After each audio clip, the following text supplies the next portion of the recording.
우리 함께 사도신경으로 신앙 고백하겠습니다. 전능하사 천지를 만드신 하나님 아버지를 내가 믿사오며 그 외아들 우리 주 예수 그리스도를 믿사오니 이는 성령으로 잉태하사 동정녀 마리아에게 나시고 본디오 빌라도에게 고난을 받으사 십자가에 못 박혀 죽으시고 장사한 지 사흘 만에 죽은 자 가운데서 다시 살아나시며 하늘에 오르사 전능하신 하나님 우편에 앉아 계시다가 저리로서 산 자와 죽은 자를 심판하러 오시리라. 성령을 믿사오며 거룩한 공회와 성도가 서로 교통하는 것과 죄를 사하여 주시는 것과 몸이 다시 사는 것과 영원히 사는 것을 믿사옵나이다. 아멘. 찬송가 391장 오 놀라운 구세주 예수 찬양하겠습니다.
기도하겠습니다.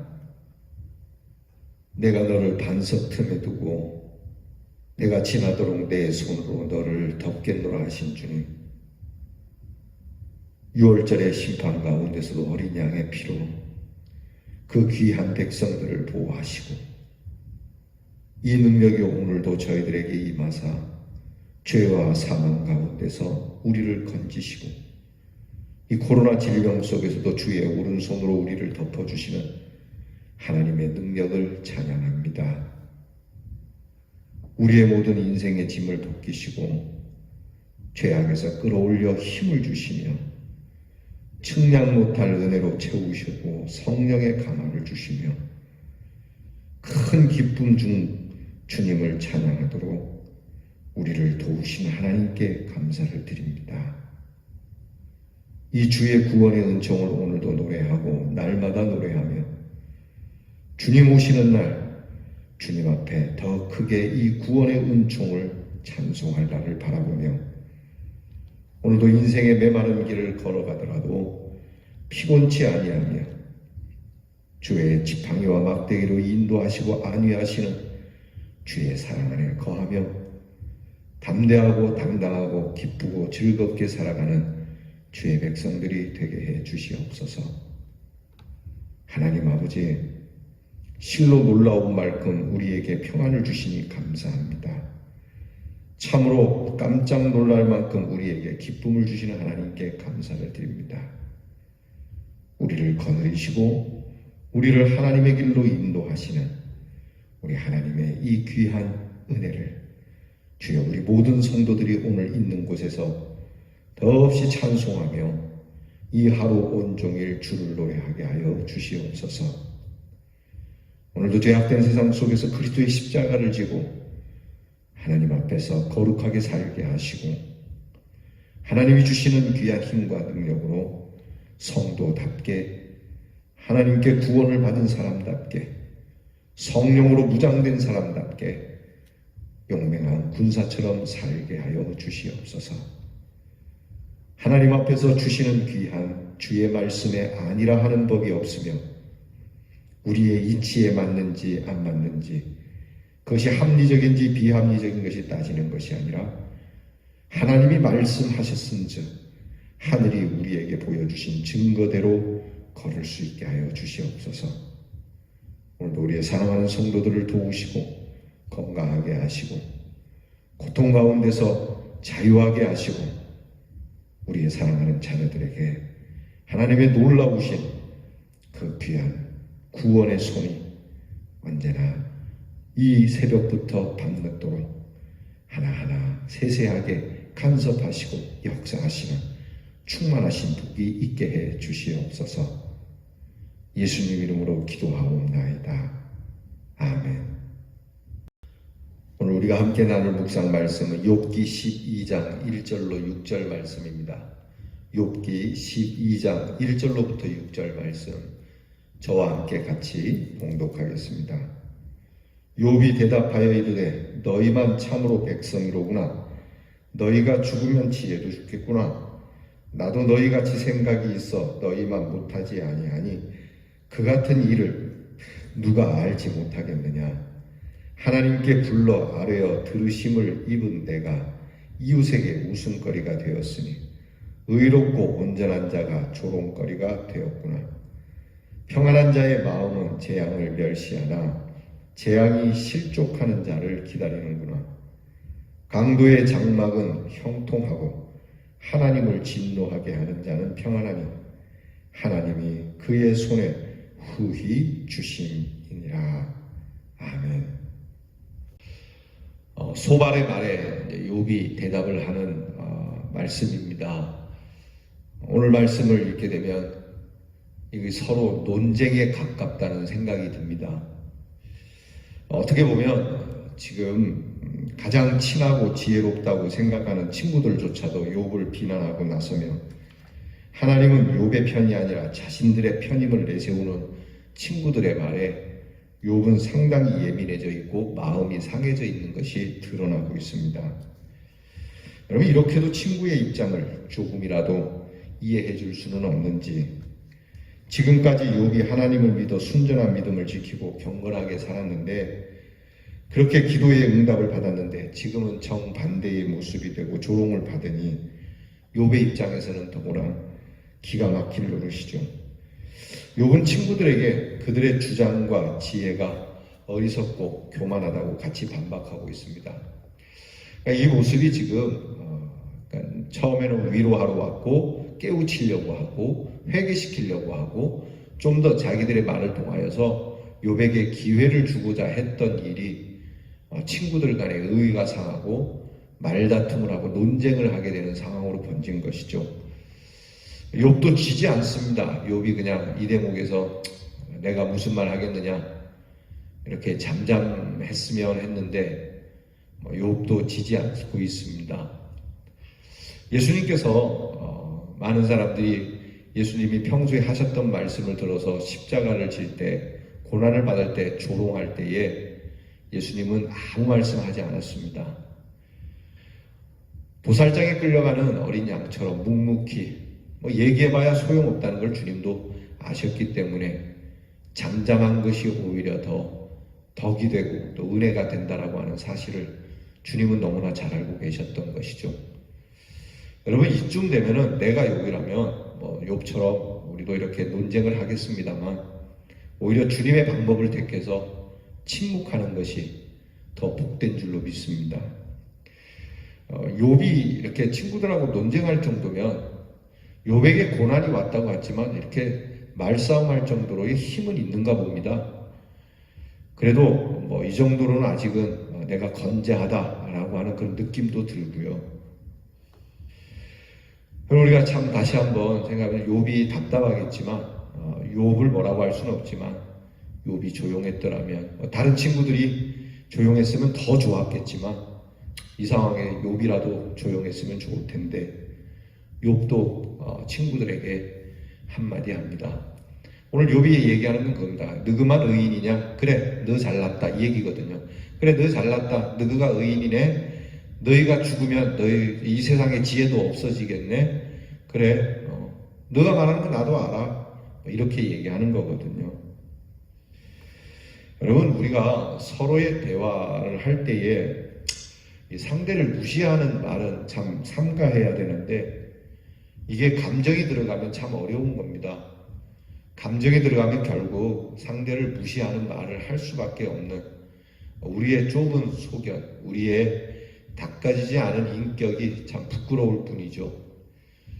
이 목사님들도 많은 지도자들도 인격이 잘 닦여져 있지 않기 때문에 훈련되어 있지 않기 때문에 우리가 감정이 상하고 마음에 분이 일면은 반드시 상대방의 인격을 무시하는 말들을 하게 되죠. 요즘 여당과 야당 사이에 누군가 후궁이라고 말을 한 것 때문에 굉장히 시끄럽지 않습니까? 인격 모독이죠. 이런 말을 하면 안 되는 거죠. 참 우리 특히 그리스도인들 사이에서도 우리 성도들 사이에서도 이런 말을 하면 안 됩니다. 말이 다 좋을 수는 없겠습니다만은 상대의 인격을 비하하는 이야기, 특히 상대의 신앙을 흔드는 이야기는 하지 말아야 됩니다. 우리가 흔히 근본을 건든다 그러지 않습니까? 욥에게 있어서 근본은 신앙이었습니다. 믿음이었습니다. 하나님에 대한 온전함이었거든요. 근데 그 근거를 건드리는 거죠. 여러분 절대 근본은 건드리지 말기 바랍니다. 예전에 제가 이렇게 섬기던 교회의 담임 목사님이 이 부목사들에게 좀 함부로 말씀하시는 경향이 있었어요. 저에게도 그렇게 하시더라고요. 아버지가 목사라며 이게 부모를 이렇게 거들먹거리면서 나오는 이야기 참 이게 듣기 싫은 이야기죠. 여러분 우리가 세상을 본받지 말아야 합니다. 아무리 내 논리가 맞고 내 말이 맞고 그리고 내 뜻을 관철시키고 상대가 잘못됐다는 것을 이야기하고 상대를 고치려는 마음에 그 사람의 근본을 건드려 인격을 회하는 일은 하나님의 사랑으로 합당치 않습니다. 우리 하나님께서도 우리에게 근본을 건드리는 말씀을 하지 않습니다. 오히려 하나님은 우리의 인격을 지켜주시죠. 특히 여러분 우리 예수님께서 십자가에 달리실 때 우편에 있는 강도에게, 그 한편에 있는 강도죠. 그 한쪽 강도에게 하나님께서 예수님께서 그 강도를 붙잡아 주시지 않습니까? 그 강도가 뭐라니까, 예수여 나를 좀 기억해 주시옵소서. 그 사람이 한 일은 딴 게 없어요. 성경에 나타나는 기록은 예수님 양편에 이 십자가형에 달리는 두 강도가 있는데, 한편 강도는 예수님을 조롱합니다. 네가 예수라며, 네가 하나님의 아들이라며, 네가 하나님의 아들이면 내려온나? 그리고 우리도 좀 구원해봐라. 그러면 내가 믿을게. 이렇게 얘기를 했고, 그렇게 얘기할 때 이쪽 다른 편에 있는 강도가 시끄럽다. 네가 어떻게 하나님 예수님께 이런 얘기하냐? 우리는 이 십자가에 달려도 마땅한 죄를 지었지만 이분은 그런 분이 아니지 않느냐? 그리고 예수님께 예수여 나의 영혼을 좀 기억해달라 이렇게 말했던 거거든요. 이 상황에서 예수님을 조롱한 강도에게 너 어디 감히 이따구로 얘기하냐 얘기하신 법도 없고요. 그리고 영혼의 구원을 요구하는 강도에게 너 이제 와갖고 무슨 영혼을 구해라 그런 말을 하시지 않습니다. 오히려 그들의 인격을 위하여 예수님은 침묵하시고, 오히려 도와달라고 예수님을 인정하는 강도에게는 내가 그러마라고 말씀해 주시는. 여러분, 그 십자가에 대해서 얼마나 극심하겠습니까? 극심한 고통이 있겠습니까? 그럼에도 불구하고 예수님은 말을 참 아끼셨어요. 그래서 여러분, 우리가 예수님께서 십자가에서 하신 7마디 말, 이 가상칠언이라고 하지 않습니까? 십자가상의 7언. 예수님께서는 그 고통스러운 상황에서도 이렇게 욥의 친구나 또 욥과 같은 말을 하지 아니하고요. 그저 절절히 하나하나 그들 앞에 있는 죄인들이지만, 예수님을 못 박는 사람들이지만 그 원수들을 위하여 그들의 인격과 그들의 영혼을 위한 말씀을 주시고, 그리고 하나님 앞에서도 하나님을 원망하지 않고 하나님의 하나님됨에 대한 하나님의 그 격을 지켜 말하고 있다라고 하는 겁니다. 여러분, 우리가 예수님처럼 고난을 받으면 하나님 이게 뭐 하는 짓입니까? 나 하나님 안 믿으랍니다. 하나님이 계시면 어떻게 이런 일이 있을 수 있습니까? 라고 그렇게 하나님됨에 대하여 훼손을 할 텐데, 예수님께서는 끝까지 말주심을 하셨다라고도 우리는 볼 수 있습니다. 그러니까 지금 오늘 이 욥의 세 친구나 또 욥도 결국은 이게 파국에 치닫는 모습이 우리의 눈에 보이고 있습니다. 절대 여러분, 우리는 서로의 말조심은 물론이거니와 마음이 상할 때 말꼬리를 붙들고 늘어지거나 말 갖고 서로 싸워서 심령까지 훼손되는 일이 없도록 해야 되겠습니다. 잘 되나 보자. 그래. 이렇게 비꼬는 말이라든지 말이죠. 조롱하는 말, 비난하는 말, 그의 근본을 건드리는 말, 여러분 우리가 삼가해야 할 것입니다. 여러분, 그런 얘기 하고 싶으면 그냥 조용히 하나님 앞에 하시고, 임금님기는 당나귀라고 얘기한 것처럼 어디 숲에 가서 숲속에서 이야기할 일이지, 그 사람에게 대놓고 하는 이야기는 다시 그것이 반사되어 내게 올 수 있으니까요. 여러분, 오늘 우리가 이 말씀 보면서 다 아는 이야기지만 결국 욥도 친구들로 인해서 마음이 상한 가운데 중심도 흐려지고 있고, 욥도 그 고난 가운데 이제 친구들을 향하여 독서를 내뱉게 되는 것과 같은 형태, 과히 선한 모습은 아니죠. 자, 어느 쪽이 잘못됐습니까? 라고 이야기하기 전에 우리는 항상 우리의 중심을 지킬 수 있어야 하고, 여기 있는 욥의 세 친구를, 그리고 욥을 욕하기 전에 나는 이런 모습이 없는지 헤아려 살펴서 다시 한번 상대방이 처한 입장을 먼저 생각하고자 하는 배려, 그리고 상대방의 대화 속에서 정말 그들을 바르게 온전하게 사랑으로 충고할 수 있는 신앙의 그 인격이 넓어지고 깊어지도록 우리가 하나님 앞에서 가꾸어지고 훈련되는 신앙이 되도록 오늘 하나님 앞에 엎드려 기도하실 수 있기를 바랍니다. 기도하겠습니다. 기어이 친구들 간에 이렇게 걷잡을 수 없는 싸움으로 이어지는 것과 같은 말씀을 대합니다. 이 말씀 대하며 우리는 다시 한번 상대방이 처한 상황, 상대방이 당하는 고통, 그가 어떠한 입장에 되어 있는지 세심한 배려를 가지고 사랑으로 그를 대할 수 있는 넓고도 깊은 신앙의 인격을 쌓아가는 우리 대연의 성도가 되게 해 주시옵소서. 예수님 이름으로 기도하옵나이다. 아멘. 하늘에 계신 우리 아버지여, 이름이 거룩히 여김을 받으시오며 나라 임하옵시며 뜻이 하늘에서 이루어진 것 같이 땅에서도 이루어지이다. 오늘날 우리에게 일용할 양식을 주옵시고 우리가 우리에게 죄 지은 자를 사하여 준 것 같이 우리 죄를 사하여 주옵시고 우리를 시험에 들게 하지 마옵시고 다만 악에서 구하옵소서. 대개 나라와 권세와 영광이 아버지께 영원히 있사옵나이다. 아멘.